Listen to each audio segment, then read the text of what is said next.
This is Mark Bruzonsky. I'm in Washington. I'm the publisher of Wash Report. We're speaking with Professor Hisham Ahmed. Professor Ahmed is a Palestinian. He was born in Dheisheh refugee camp near Bethlehem. He teaches political science. He's here in the United States at St. Mary's College. And we're going to talk about a subject that's much in the news, but we're going to talk about it much more openly and much more candidly, and that's the subject of a Palestinian state. Hisham, I've known you for a long time. Thank you for joining me today. I know that you have wanted to see a solution to this Israeli-Palestinian problem for a long time, and yet, in recent years, I think you've been, I don't want to put words in your mouth, but I think you've been saying the Palestinian state that people are talking about, maybe it had some reality in the past, but it is no longer the solution that's going to work because the Israelis have manipulated it and twisted it. So with that introduction, the Palestinian state that's being discussed today by the quartet, by the Americans, by the Israelis, and by the PA, is this a real solution or is it a delusion at this point? Well, the quartet is talking about the Palestinian state, but I think there is more, it's an attempt to tranquilize the Palestinian people rather than to present an honest, practical solution at this stage. The Israelis have really turned the possibility of a Palestinian state into an impossibility by virtue of confiscating more land, building settlements, erecting this ugly wall on Palestinian land, separating Palestinians from Palestinians, i.e. transforming the entire Palestinian homeland into a set of reservations and cantons, which definitely make it impossible for a Palestinian state to be established, let alone, of course, the separation, the political and geographic separation between the Gaza Strip and the West Bank, Palestinians in the diaspora, the assault on Jerusalem. So in other words, we have absolutely every ingredient to make the possibility of a Palestinian state, unfortunately, quite an impossibility. Add to this, of course, lately, this whole charade about a crisis in American-Israeli relations, if maybe we would discuss that. It's really farcical. It's a real farce. Yes, the Israelis have insulted the United States by declaring the establishment of 1,600 new units, in Jerusalem. But at a time when Biden was there, but actually the United States seems to be more apologetic rather than the other way around.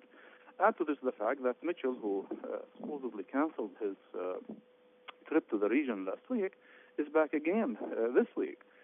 So, in other words, business is as usual. Bibi Netanyahu is addressing AIPAC in the United States. Most likely Obama will meet with Netanyahu. It is all an attempt basically to signal to the Palestinian people that, yes, they ought to accept the conditions imposed upon them by the quartet. They ought to accept the whole process of tranquilizing any resistance to the expansion of Israeli settlements, to the assault on Muslim religious sites, whether in Jerusalem, the Aqsa Mosque, or the Hebron Mosque, the Ibrahimi Mosque in Hebron, or the Bilal Mosque in Bethlehem. So in other words, the Israelis have been always getting the upper hand in this conflict, Mark. Is the summary to what you're saying that the Israeli right wing, Sharon was its biggest personality, has accomplished the goal they pretty much said 20 years ago they were going to accomplish? They were going to make a two-state solution, a real one, impossible by their settlement, confiscation, and destruction policies. And they knew that some people in their society really wanted a real Palestinian state, but they were going to make it impossible, and they've succeeded. Is that what you're saying? Regrettably, this is the reality of life. I cannot think of any Palestinian or any reasonable analyst from any part of the world who would think that there is the possibility for the establishment of a real, genuinely real Palestinian state at this stage. There is absolutely no way, whether politically, geographically, or economically, let alone the other requirements for statehood. Therefore, the problem really lies in the fact that the Palestinian people are leaderless. There is no Palestinian leadership to come out and say today that, yes, we do not have any possibility, any way to establish a state, whether in 1 year or in 2 years, and any discussion of Palestinian statehood at this stage is deceptive. We don't have that leadership at all. Palestinians are leaderless in the West Bank. They are leaderless in the Gaza Strip. The Palestinian government is illegitimate. It is the prime minister basically comes from the party which won the least members of parliament in the Palestinian election. I mean, and most of the parliamentarians who were elected, or not most, but about 40 of them, were arrested by the Israelis, and the Americans don't say a word about it.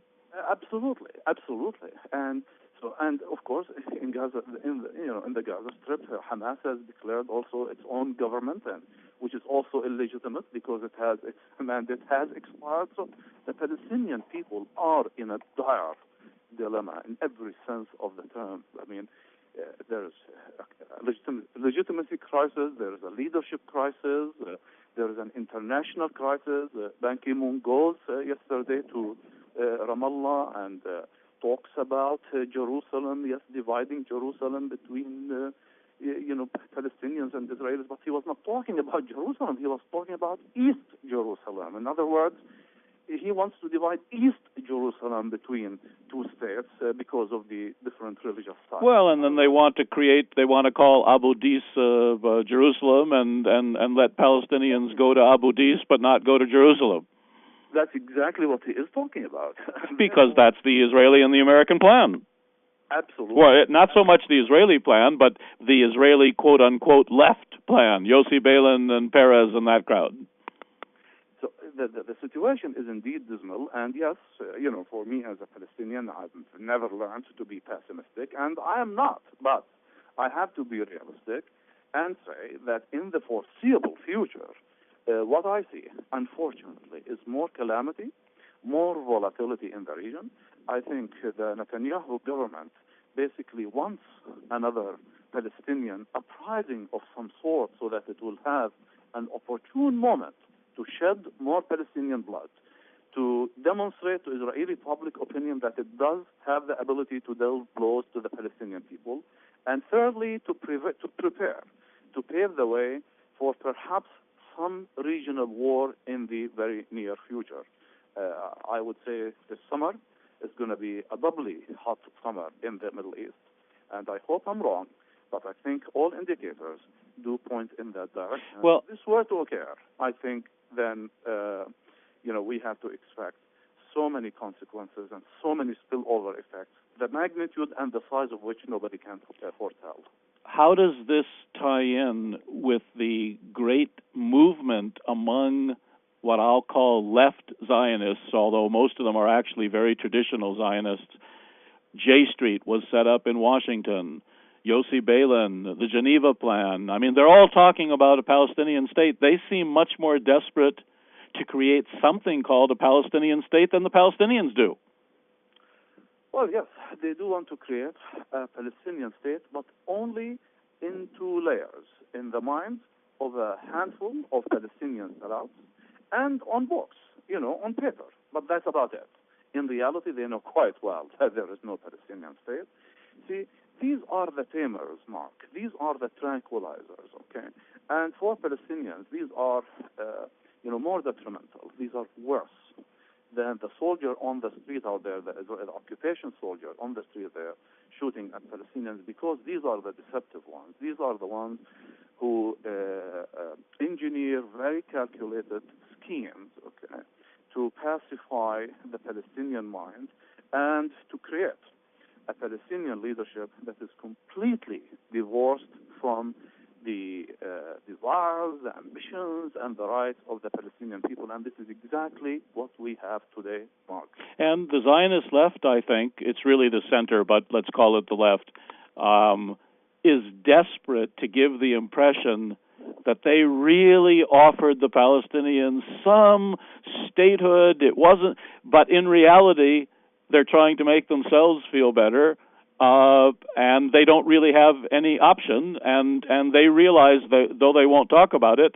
that Sharon and the right wing did exactly what they said they were going to do, made on the ground a Palestinian state impossible. But on the other hand, it was the Zionist left, it was Rabin, in the aftermath of Oslo that furiously started more settlements than even the right had done before. Not to make it look like that the the righteously put government or coalition today is good, but Palestinians have suffered, unfortunately, under the labor so much by building more settlements, by a worsening economic situation, and by tightening the noose around the neck of the Palestinians politically and otherwise. So there is a competition between these different Israeli and Zionist components, I believe, as to who will do more damage to the Palestinians, who will do more destruction to the Palestinians, albeit in different ways. Some people do it. This is what Jabotinsky himself said many, many years ago.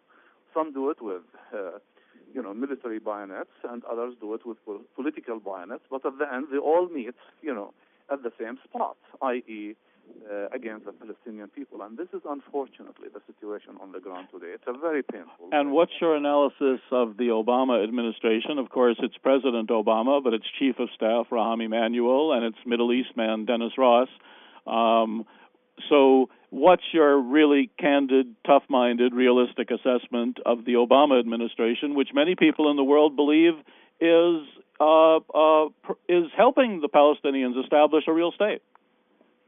It's a very disappointing situation, Mark. Obama himself might be really a good person, and I think he knows quite well what has been done to the Palestinians. But I think he's weighing, his options, and he is putting his political priorities, at the top over definitely Palestinian rights. And I think this is extremely disappointing, and I think history will judge him in this respect in many, many ways.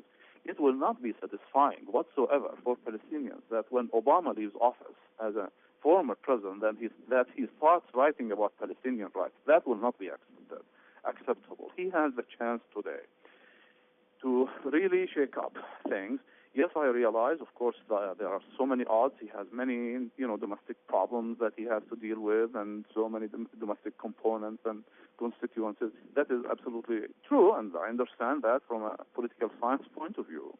But at the same time, this is a historic moment. Okay, false hopes given to the Palestinians and to the Arabs will create another wave of unmet expectations. I have heard it yesterday from some Americans and some Palestinians demonstrating against the wars, saying that to them the Obama administration is not different from the Bush administration. I mean, this is a huge statement, and I think the Obama administration has to be cognizant of that, and it can do something. Yes, well, in foreign policy issues, the neocons are supporting the Obama administration even more than what's called his base.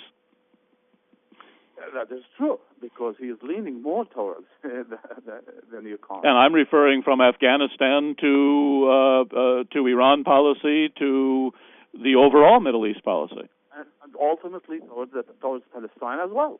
Although, yes, there have been strong statements coming out from some elements in the Israeli government criticizing the Obama administration, but I think this is not meant to criticize as it is meant to exert even more pressure on the Obama administration to make it succumb to the dictates and the desires of the Israeli lobby here in Washington, D.C.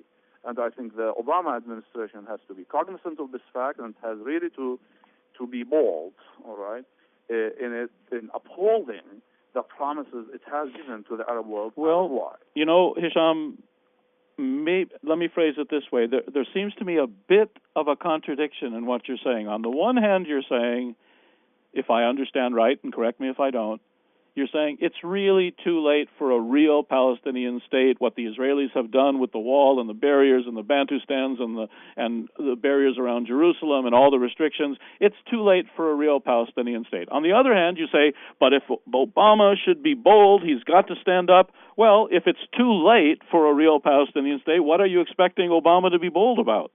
No, you're absolutely right. You are perceptive, Mark, as always. And yes, this is definitely a seeming paradox. However, yeah, paradox is better word than contradiction. Okay.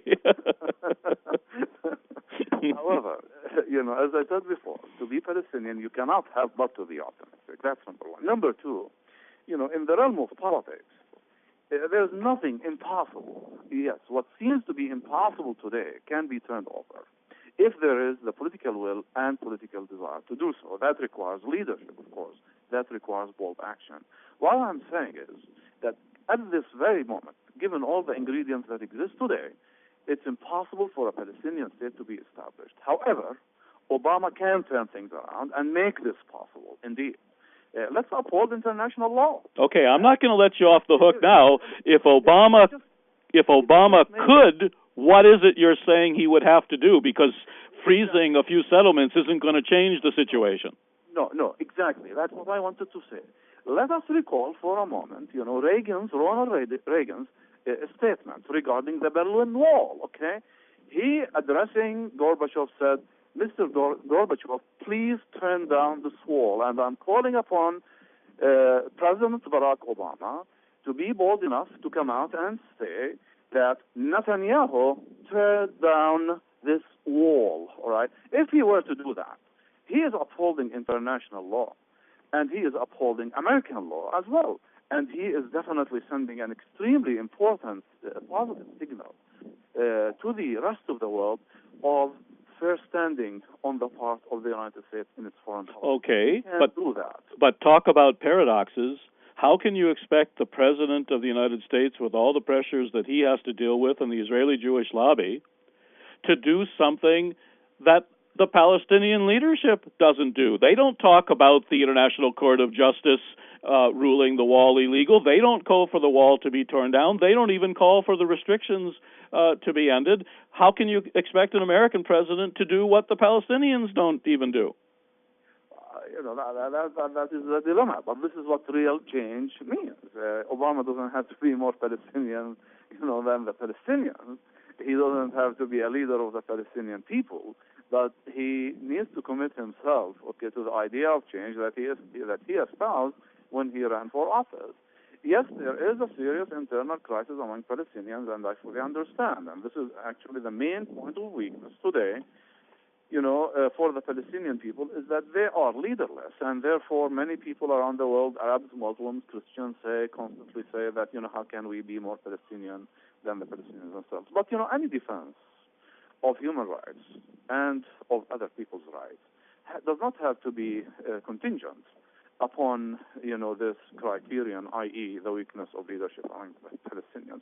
But Obama really has a historic moment. I realize the odds against him, but if he is to commit himself to the idea of change that he espoused, yes, indeed, he has to stand up to the Israeli lobby. All right, but I would also say, Hisham, you're speaking, of course, you are an academic, a very accomplished academic, and I know you have your PhD from the University of Santa Barbara, and you've taught at many universities, including Palestinian universities. But when we talk about Obama, the man Obama, the Obama administration, who actually in the White House day to day is running Middle East policy, Raham Emanuel and Dennis Ross are two of the longest time Zionist operatives, most closely connected with the Israeli Jewish lobby. They've been around for 20 years. Obama, are you suggesting that Obama is going to be able to stand up to them?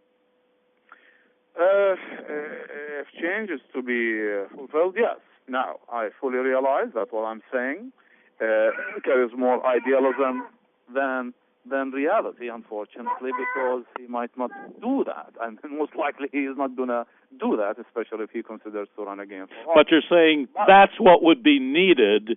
Absolutely. In order to put us on a real peace path instead of a deceptive peace path. Absolutely. Well, that's a good point to leave this week's conversation, but boy, oh boy, have we got things to pick up in the future.